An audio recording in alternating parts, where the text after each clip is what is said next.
Hey, welcome to Common Esports TV. This is Soji Fagade here from Common Esports TV. We are reviewing the match between Tottenham and Liverpool at the Tottenham Hotspur Stadium.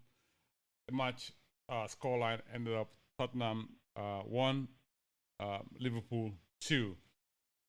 Not what we were looking forward to. Tough match in the end. Bad start to the first half. Picked up in the second half. We couldn't rescue it in the end. But we will look at all of the talking points in the match in the next few minutes. Join me on the other side as I bring on guests, and yes, we'll look at how things panned out in the end. In the meantime, come on, you Spurs.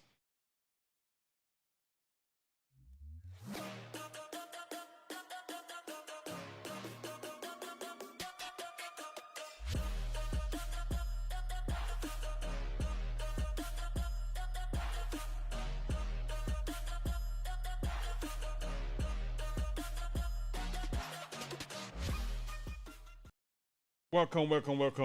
This is Common Esports TV. If you're joining us for the first time, well, this is Common Esports TV. Subscribe, like the channel, leave your comments, and yeah, share this with as many people as you know. This is Common Esports TV, where we talk about everything Spurs, and it's probably got a Nigerian bent to it because obviously the promoters of this channel are of Nigerian origin, and it came about from the Nigerian Spurs forum. Be that as it may, we played Liverpool today, and we ended up losing 1-2. The score line, I'm not sure. What does it reflect? I think it's one of these matches where these things happen, and then you just try to figure out. What could have done? What could we have done better? Postmortems are really difficult in many respects, and I'd love to hear from you, and in terms of comments and your thoughts on the match. We came into this match off of, in terms of what I call league. The last home game we played was against Newcastle, where we lost by the same scoreline, essentially 2-1. Now, again, we've given Liverpool a 2-goal head start. Not ideal. The first goal, okay, came off good play from Liverpool. It had about 3 or 4 shots on goal before that shot finally went in from Salah. And then the second goal was a bit of a gift. I don't know what happened, what Dyer was thinking, and he just gave away an early Christmas present. And Salah was, yes, thank you very much. I'll have that. And 2-0, mountain to climb from then on. And what do you do? So for me, it was one of these matches when we kind of shot ourselves in the foot again. Now, we've had this narrative all season where, well, not all season, basically in the last 3 or 4 matches where we've had very poor first half, and the second half we try and pick up and hopefully turn things around. We managed to do that against Bournemouth. We did that against Marseille. But I think this was probably a bridge too far for us to come back from a 2-goal deficit. Now, I think Chuma is joining us. I'm trying to see where I guess are today, but for some reason everyone seems to be like away. But I was trying to see if we can add them to the program. Chumak, I don't know if you can hear me. Let me just see if I can add you here. Just bear with me 1 second, guys. Right. In the meantime, if you have any comments, please leave them in the comment section below. We'll air them, and then we'll take it from there. Yeah, honestly, a bit frustrating from a Spurs perspective, because we came up in the second half and it looked a lot better. But you think to yourself, why couldn't we have done that much earlier in the match? Why didn't we do that? Why didn't we form? Why didn't we sort of make the blocks? Why didn't we sort of put ourselves in those attacking positions where we would be in a commanding position, and then rather than having to play on the back foot, it's really, really frustrating from our perspective. But hey, we ended up not performing, and then I mean, where we are now. I mean, honestly, it's just one of these really, really difficult positions where I mean you find yourself at the end of a difficult match. I mean, what do we do? Right. So for me, I think we're gonna have a really difficult situation. Going to the rest of the season. Chuma, can you hear me? How are you? Mute. Chuma, can you hear me? Okay, yeah, I can hear you now. I can hear you now. Beautiful. Sorry. Right. Welcome to the program. We've had a bit of a difficult time. I mean, adding others to the broadcast. I mean, Spurs won, Liverpool 2. I mean, not ideal scoreline. The Yeah, but scoreline but probably. I'm but, I'm- but But I'm pleased. sorry. I'm pleased. I'm I'm very happy to see Kulusevski back, and Kulusevski coming on has proved everything I've said. So I'm justified right now. That Well, first half was a formation problem. It was a formation problem, and it's something I looked at and I see there were certain things that were in that game.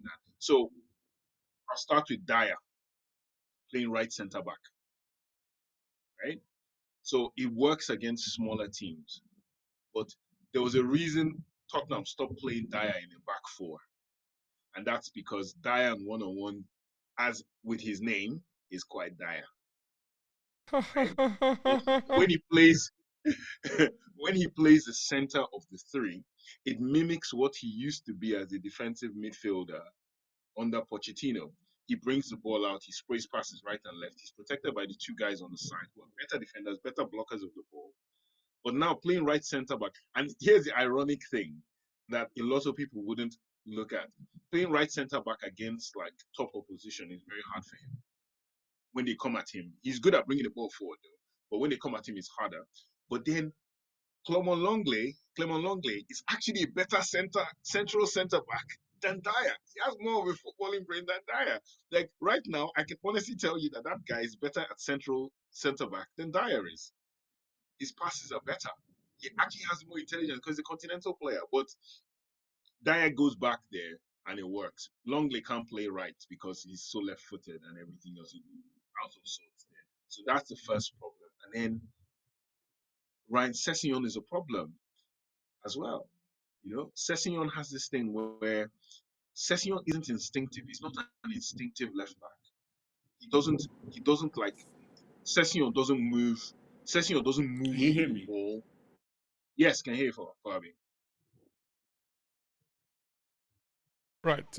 We just have the Falabi join us. We had a few technical problems having him join us, but he's here. Falabi, welcome. We're talking about the match, and He's frozen now. Chuma just dived straight into it, without any, I was trying No, to I, get up to it, but hey, I, I, I, I loved it because, like, I think maybe because I've watched so many Pochettino games, I worked out that Lucas, when we bought Lucas as the right side of the 4-2-3-1 and all that, yeah, I looked at Lucas and I never liked him there. And I was being very critical. If you remember back in the group, I'm anti Lucas. I was Lucas out, Lucas taxi. But Lucas comes to life when he plays centrally. I don't know why or how. But Lucas playing off his striker, he's actually a very good player. Like there was a game at Old Trafford where he scored 2 goals, where he was literally feeding off Kane. Kane is doing what he's doing now, and he was feeding off and running. He gives them fits.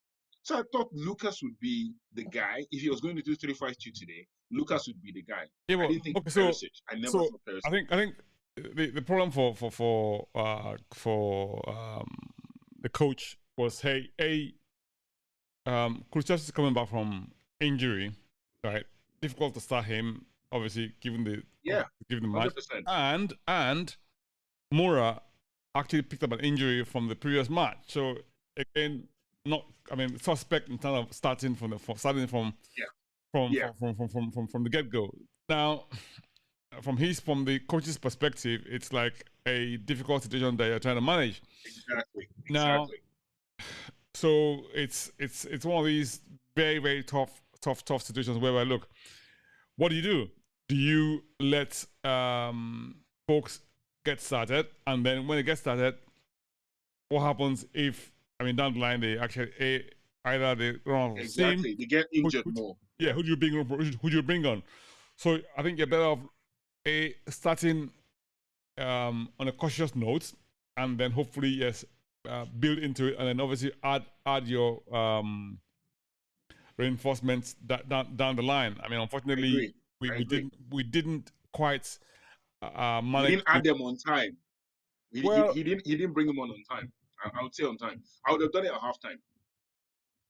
I would have well, done that move at halftime. yes. So I think from his perspective, I think from the coach's perspective, I think he's probably looking at getting the best out of them. I think 20 minutes full work from them over the course of the end of the match would have been ideal.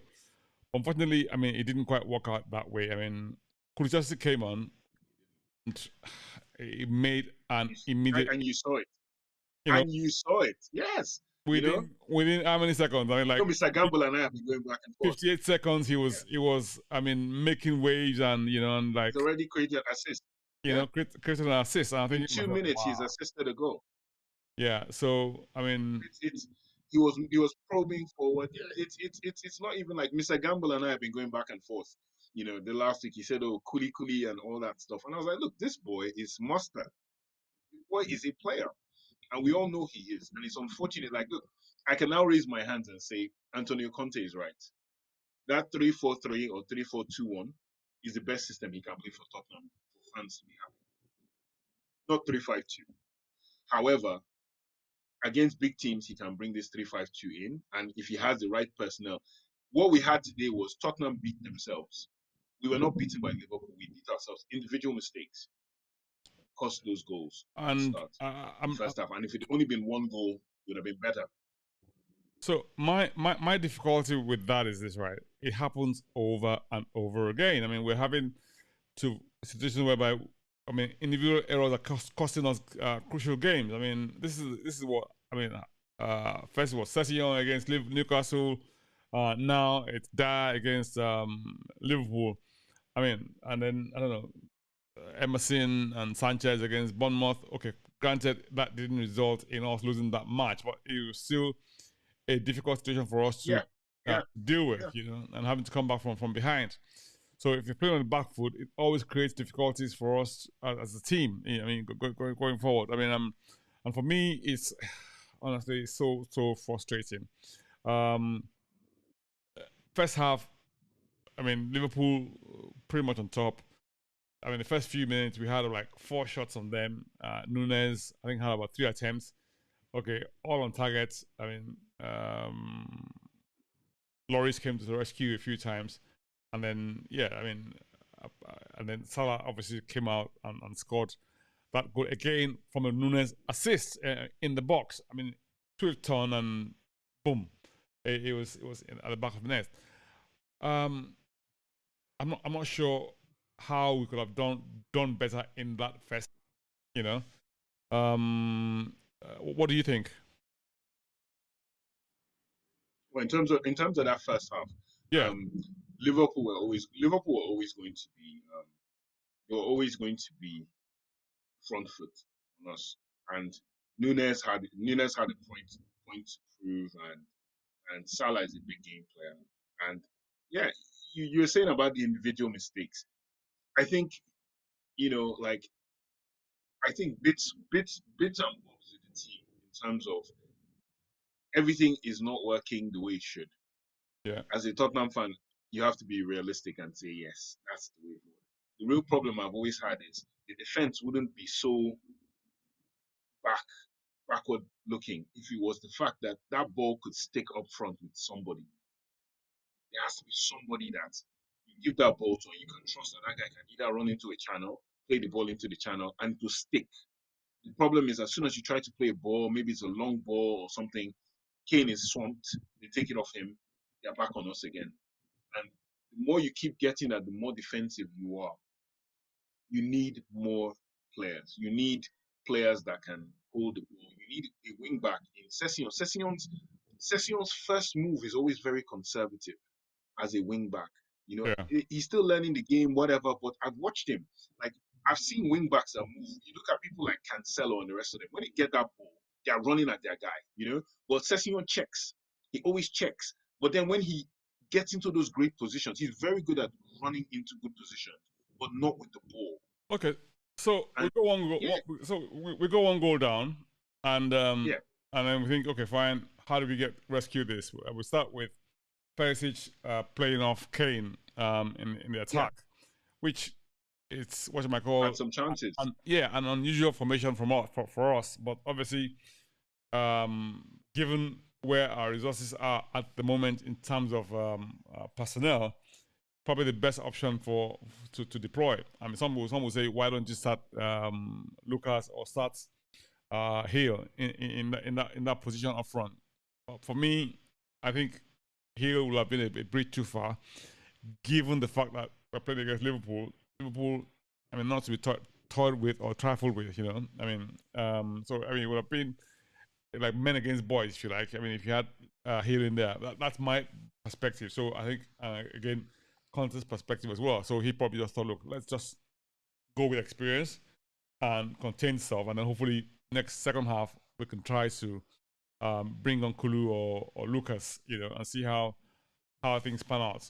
I mean, okay, we go in first half and we concede 2 goals. Now, Perisic had that opportunity that hit the post off of Yeah, Alisson's yeah. effort, right? Alisson's save attempt. Allison's, yeah. Yeah, yeah. Now, but we had an opportunity, if you like, when the decision went against us, if you like, of when uh, uh, Penalty. Trent Trent pushed Sessegnon, and he went over Sessegnon. when he felt touch. Yeah, Now, it's interesting. Isn't yeah. that interesting to say, okay, he didn't get a foul at that point, right? However, later in the match, the same sort of circumstances where he gets pushed, this time he gets a foul. I'm thinking, where's the consistency? You know? No, I'll even top you on that. The VAR referee, the referee who was viewing it VAR, yeah, the VAR room, is the same referee that yesterday gave the penalty for something Cancelo. similar in another game. Exactly. So I'm thinking to myself, Yeah, to Cancelo. I, Yes, yeah, exactly. He gave Cancelo. So the referee in the VAR gave that same thing to Cancelo, gave him a red card. So honestly, inconsistency. it's just so much But inconsistency. And I mean, these are it's these are the little things. But it's still Tottenham's individual defensive mistake. We've conceded 24 goals in 20 matches. Now, for me, I know how great teams are built. When you look at a great team, you see a positive goal for mm, and goals against minimal. You have to be under the number of games you play. So if you play 20 games, it's best to have like 18 goals conceded, 17, 16. We have more goals conceded than games played. That tells you there's a defensive problem at the mm, moment, and that has to be addressed. But then you say Romero, it hasn't been playing much. Um, Different things have happened during the team. Davis was injured at one point as well, you know, and the replacements. We need upgrades. We need upgrades in many parts of the pitch, and uh, they are coming. across the But board, at right? this moment in time, we just have to take the lumps. Yeah, Falabi, Hello, good we evening, just have to take everybody. lumps. yeah, Falabi seems to have been having a lot of Yeah, good evening, Fabio. connecting problems. Let's hear from you. How are you, Falabi? How are you? Can you hear us? Falabi, can you hear us? Frozen He's again. having difficulties. I mean, hearing us. Anyway, yeah, Yeah, his carry on connections. until Yeah. hopefully he can hear us. Right, tell me. For me, it's one So of yeah, these so that first half individual mistakes, and he's yes. having to plug gaps with players. Eric Dyer at right centre back against Liverpool is a bad idea. And he's been mocked by our rivals at the moment that, oh, you guys said Dyer was back. But Dyer was not playing his usual position where he's shown this season, which is central centre back. That right centre back, he can do it, but against the Bournemouths, against the Southamptons, but against one-on-one players that are very good, it would have been quite difficult for him. And you saw it as well. But he still tried to make amends. It's just that first half. If we just hadn't conceded a second goal, I feel this game would have been something different. that second half. So that second goal for me was the coffin in the nail. Sorry, nail in the Yeah. coffin rather. Because if you I mean, there was no reason why we 40, got that 40, goal. 40, yeah, 40 minutes, 5 minutes at halftime. You're thinking, getting a halftime 1-0, Yeah, address your issues, come back, yeah, and then decide to have to play go at them, and Kulusevski then 50 or 60 minutes, and it just ruined the game plan completely.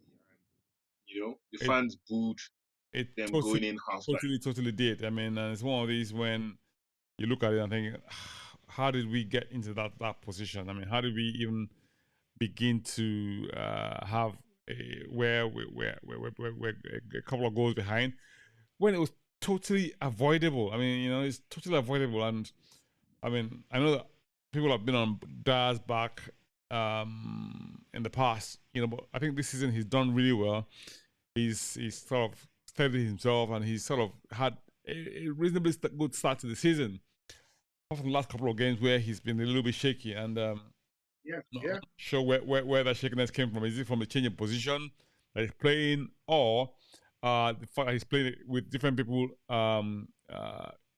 in that back lineup? I mean, you can see he played with Romero. I mean, either side of him, and he had either Davies or Longley either side of him. yeah. But this time It's around, he's it's sort of it's it's shuffled yeah. around and playing right of the center of the Yeah, back three. it's a needs must thing, and I can understand why, because I couldn't imagine uh Davinson Sanchez. I can't imagine Davinson Sanchez playing this match. It would have been worse, in my opinion. He would have been ridden out of this game, and and the combination of Davinson Sanchez and probably Emerson, it doesn't really work for me.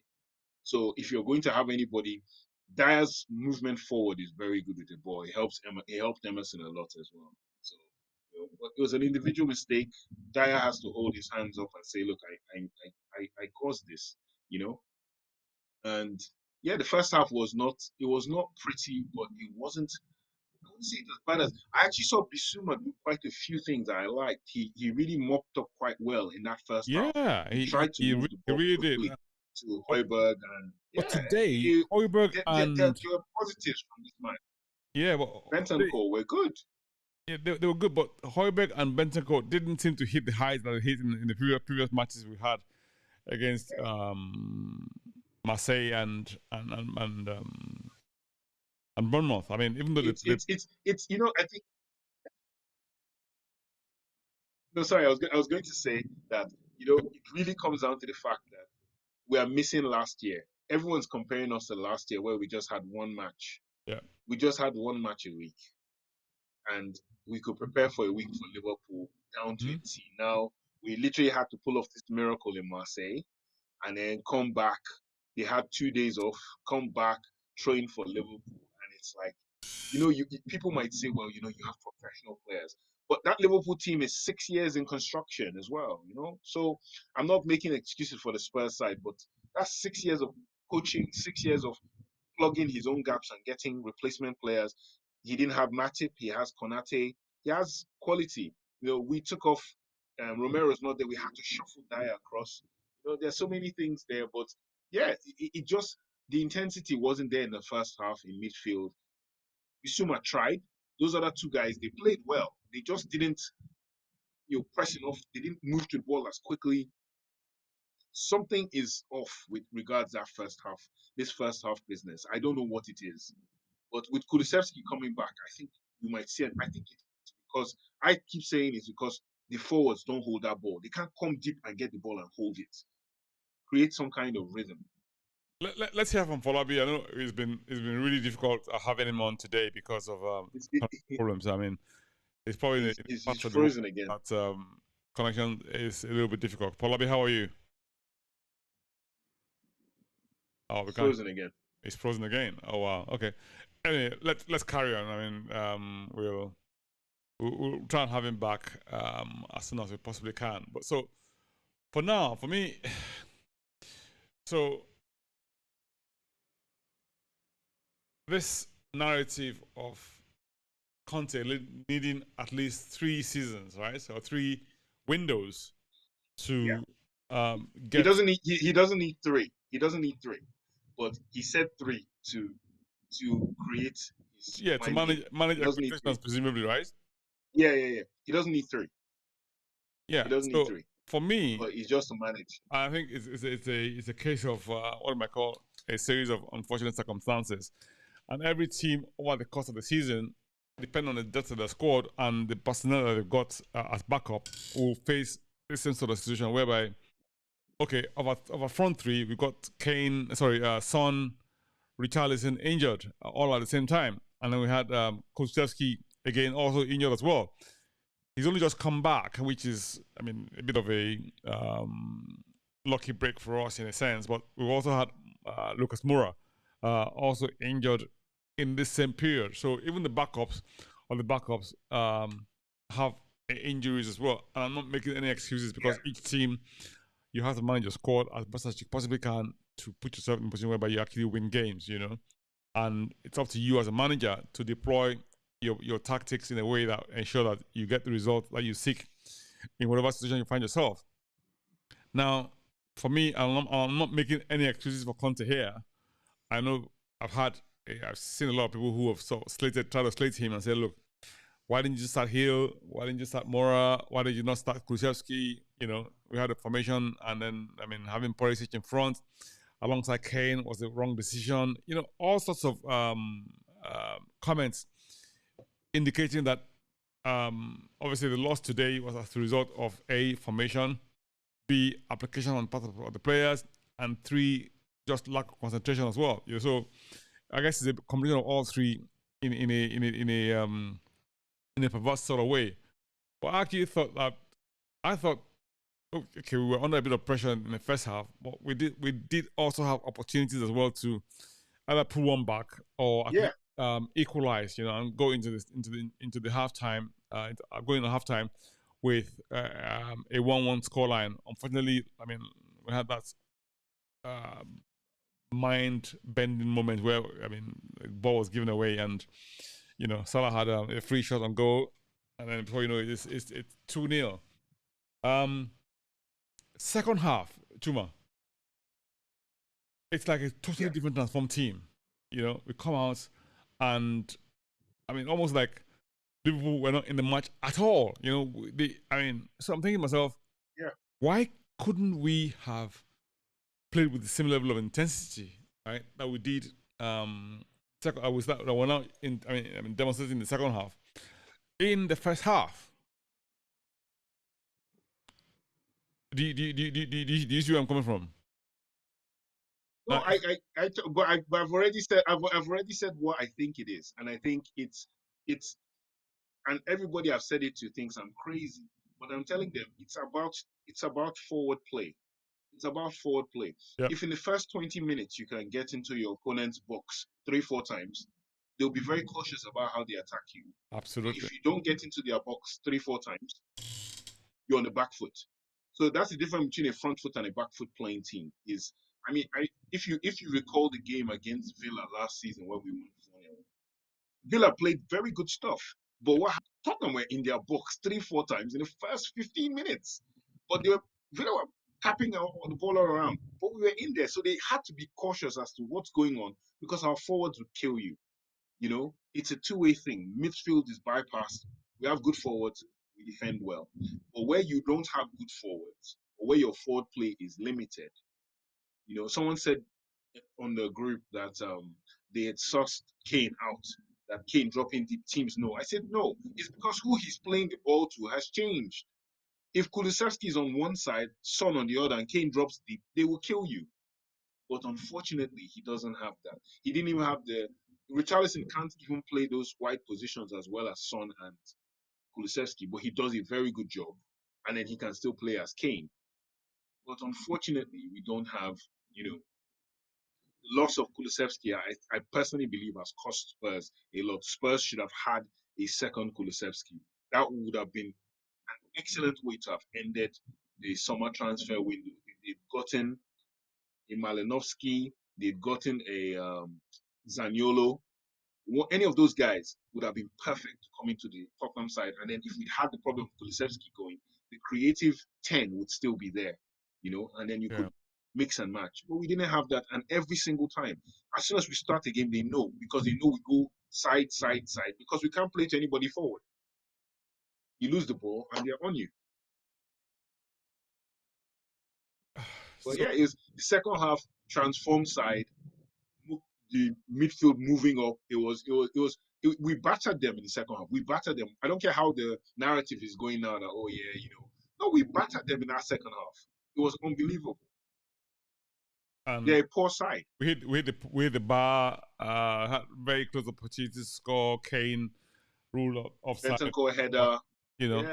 So Bentancur header and so many opportunities in the second half that could have leveled it, and hopefully I won it for us. However, it's not all doom and gloom. I actually thought that perhaps a draw would have been a fair result for that match.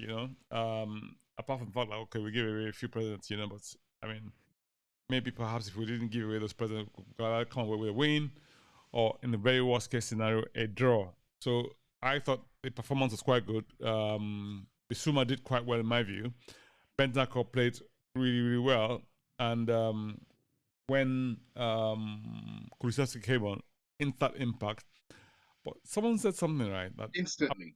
Apart from the fact that instant impact, like he made with that through pass that resulted in the Kane goal, it didn't get him onto the ball as often as maybe we should have, to make a bit of a difference in the attacking of the of the final third of Liverpool's area, so that way to put under a bit of pressure. But for whatever reason, we just kind of went with the flow when we should have been a lot more aggressive in terms of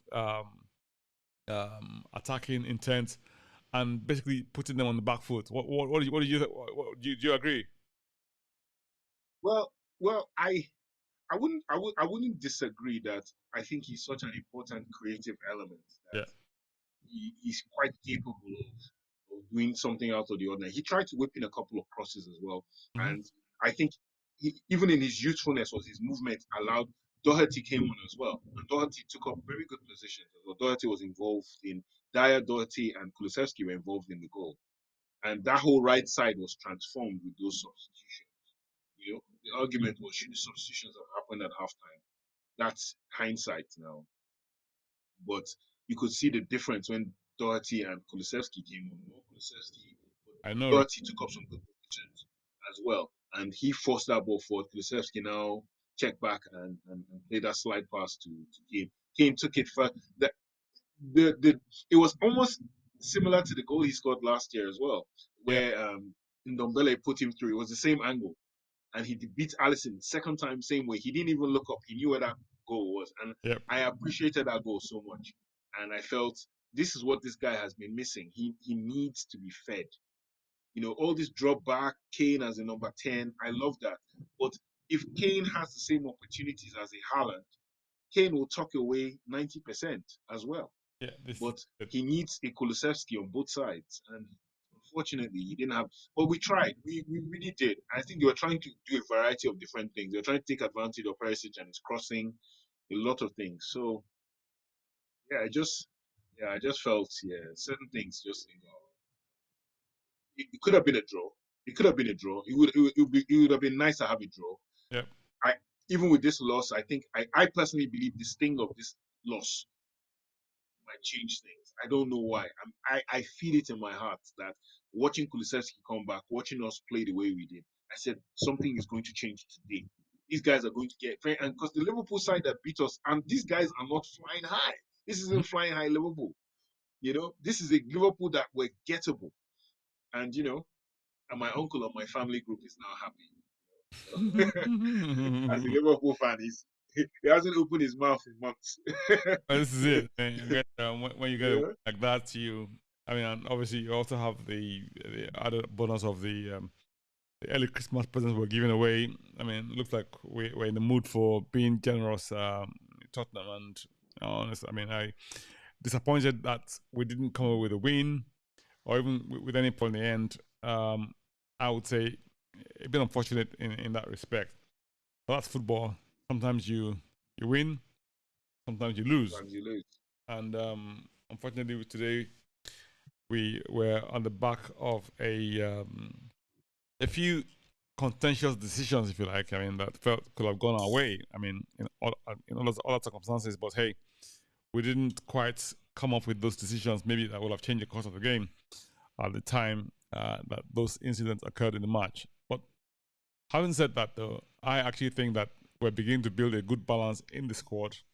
A few what I call spots that need to be filled: right wing back, possibly one more central defender, and in the attack. I mean, clearly because we've had injuries, like as we can clearly see now, maybe a couple more people in that attack that can actually add quality when they come on. Because when you have a look at Richarlison, I mean, coming on for Son, or Kulusevski come on for Richarlison, you know, that's what we call a good squad. You know, that you have quality. It's it's so unfortunate that I personally believe that Richarlison's best position outside of playing as a striker is playing Son's position, coming from the left and Yeah. using his right foot. Mm-hmm. And the two players who can play that just happen to be injured at the same time. I mean, what are the odds? You know, that would have Richarlison would have easily got in there, and then all you're thinking about is reintegrating Kulusevski back into the side. But it would have worked for me. You could have played Lucas on the right, Richarlison on the left, behind Kane, and would still have had a very good side. But you learn your lessons. I think it's frustrating for Conte as well because there's a whole Conte out thing that's starting online now. You probably haven't noticed it, but I've been seeing it. Conte out. Conte is rubbish. Conte did this. Conte did that. But the man is what he has to work with at Spurs is not good enough for him at the moment, and he's using his contract talks to negotiate to say, look, if you can get me more tools, that three windows, I think he needs one. I think maximum two, not three. And he'll get us to a place where we will be literally contending all the time. He has a contender's mindset. You can see it in the second half performances. It's not everybody that can turn a second half performance around. Even though we say, oh, why do we keep doing it? But look at it, we actually do it. Imagine a game where we lose both halves. Yeah. But we're actually coming back in second. It shows that there's something there. Just a disconnect between first and second. He needs to work on that. So where do you go from here? I mean, next match is it Leeds? I think we got Leeds away or Leeds at home. I'm not sure. Are we playing Leeds? We're playing Leeds, but are we playing Forest? When are we playing Forest? Oh no, I think we have Forest first. Forest is the League Cup in the Carabao Cup, right? In the Carling Cup Yeah, and then after that we have Leeds. Yes, we're playing them on Wednesday. We're playing them on Wednesday. Yeah, we're playing Forest. And then we play Leeds on Saturday. And then we'll play Leeds on Saturday, the final game before the World Cup.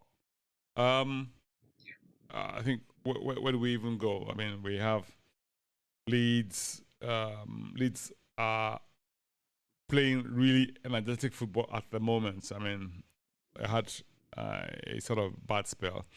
And the last couple of games, they've come back and really almost like transformed themselves from where they were to a really, really big force to be reckoned with. Now, some of the matches took place today, and I know that. I mean, we just talked about Leeds just now because obviously we're looking forward to the next match against them in the league.